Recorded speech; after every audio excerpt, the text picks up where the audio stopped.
আমি জানি না তোমরা আমার কথা বিলিভ করবে কিনা, বাট আমি আমার লাইফে প্রথমবারের মতো রাম সীতা ড্র করছি।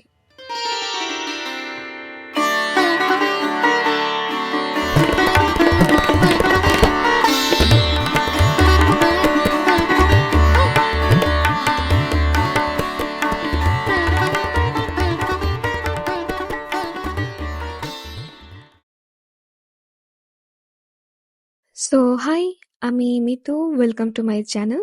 বলতে গেলে আমি ক্যানভাস পেন্টিং খুব কমই করে থাকি, কারণ ক্যানভাসের থেকে আমি মাস্ট ট্রাই করি ক্যানভাস পেপার।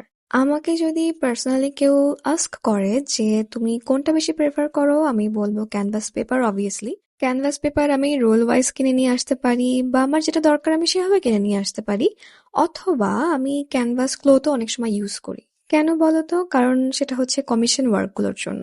আর এদিকে আমি জেসু অ্যাপ্লাই করেছি এবং এটা শুকাক তার আগে আমি তোমাদের বলবো, এটা হচ্ছে আমার রুমের কর্নার। আমি রিসেন্টলি এই ওয়ালটা কালার করেছি ফর ওয়াল মুরালের জন্য। এখন পর্যন্ত ডিজাইনটা আমার কনফার্ম করা হয়নি, বা আমি এখনো ভেবেই উঠতে পারিনি, বাট অবভিয়াসলি তোমাদের সাথে শেয়ার করব।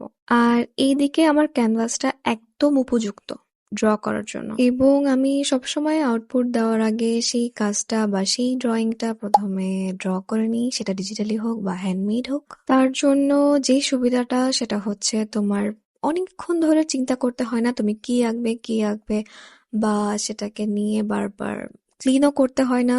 সো দ্যাটস ওয়াই আমি সেটা আগেই করে নেই। ম্যাক্সিমাম টাইম ইরেজ করি, কারণ হচ্ছে যখনই আমি পেন্সিল দিয়ে ড্র করি অনেক টাইমে আউটলাইনটা একটু ডিপ হয়ে যায়, তার জন্য ক্লিন করাটা মাস্ট দরকার। আর আমি জানি না তোমরা বিলিভ করবে কিনা, আমি আমার লাইফে এই প্রথমবারের মতো রাম সীতা ড্র করছি, আর সাথে সাথে এই ফার্স্ট টাইম আমি গোল্ডেন লিফও ইউজ করছি।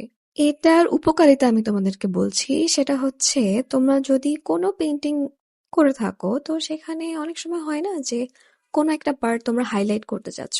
তো আমরা হাইলাইট কিভাবে করি? ওই জায়গাটা হয়তো বা গোল্ডেন কালার দিই বা গ্রে কালার দিই, বা হচ্ছে তোমার এনিথিং, তুমি একটা ডার্ক কালার ইউজ করতে পারো। বাট গোল্ডেন লিফ হচ্ছে এমন একটা জিনিস যেটা হচ্ছে তোমার সেই সারফেসটাকে ব্রাইট থেকে আরো ব্রাইটার করে।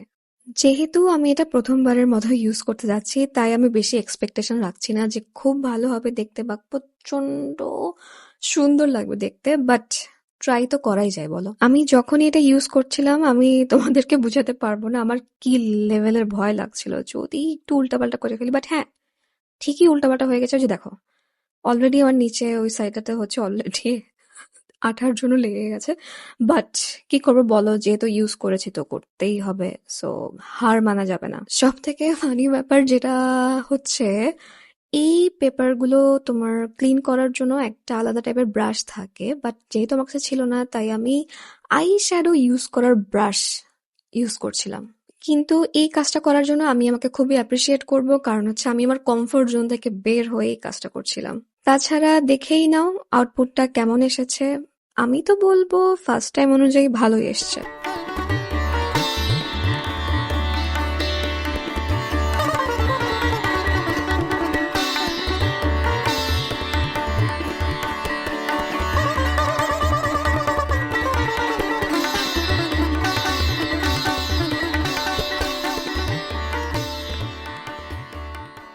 অ্যান্ড ইয়েস, তখন বাজছিল রাত 12:30, আর আমার মনে হচ্ছিল এখন উঠে আমার একটুখানি ড্রয়িং করা দরকার।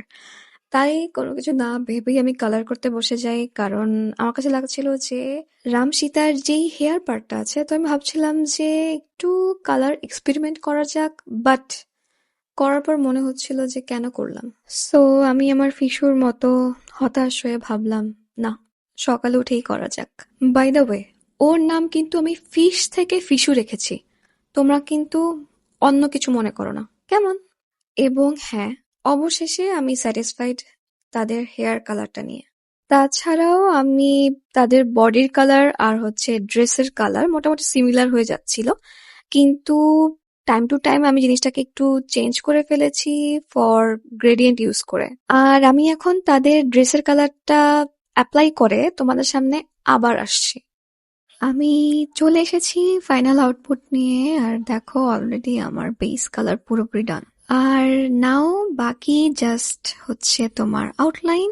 আউটলাইনটা প্রচন্ড ইম্পর্ট্যান্ট তোমার প্রত্যেকটা ড্রয়িং এর ক্ষেত্রে। আর আমার এই ড্রয়িং এর সব থেকে মেইন যে পার্টটা সেটা হচ্ছে আমার ক্যারেক্টার দুটো চোখ। এই চোখ দুটো ড্র করতে গিয়ে আমার দুবার ভুল হয়েছে, আমি জানি না কেন। অনেক সময় এরকম হয় তোমার আউটলাইন করতে গিয়ে একটু এদিক ওদিক হয়ে যায়, বাট কোনো সমস্যা নেই, যেহেতু আমি অ্যাক্রিলিক কালার ইউজ করি তাই এটা যে কোনো সময় কোনো একটা প্রবলেম হলে সেটা তুমি সলভও করে ফেলতে পারো। এবং এই জন্যই আমি বলে থাকি যে অ্যাক্রিলিক কালারের সব থেকে বড় সুবিধা হচ্ছে এটা। এবং সব থেকে বড় যে কথাটা সেটা হচ্ছে এই পেন্টিংটা আমি পিন্টারেস্টে অনেক দেখেছি, প্রচন্ড দেখেছি, বাট কোন আর্টিস্ট মেইন এই ড্রয়িংটা সেটাই আমি জানি না। যদি জানতাম তাহলে অবশ্যই অবশ্যই আমি তাকে মেনশন দিতাম, বাট ডোন্ট ওয়ারি, লাইক এরকম আমরা অনেক সময় করে থাকি, কোনো আর্টিস্টের কাজ আমরা রিক্রিয়েট করি। সো জাস্ট যখন তুমি সেই কাজটা আপলোড করবে তো সেটা নিচে ছোট্ট করে সুন্দর করে মেনশন করে দিবে। ওকে, লাস্টলি দেখে নাও, এটা হচ্ছে আমার পেন্টিংটার ফাইনাল আউটপুট। আর আমি তোমাদেরকে একদমই বলবো না সাবস্ক্রাইব করতে, কারণ এটা করা এতটা ইজি, বাট তোমরা কেন আমার ভিডিওগুলো দেখে সাবস্ক্রাইব করো না? প্লিজ সাবস্ক্রাইব করো, please please please please please. And আজকের মতো বাই, ভালো থাকবে আর বেশি বেশি করে ছবি আঁকবে, কেমন? টাটা।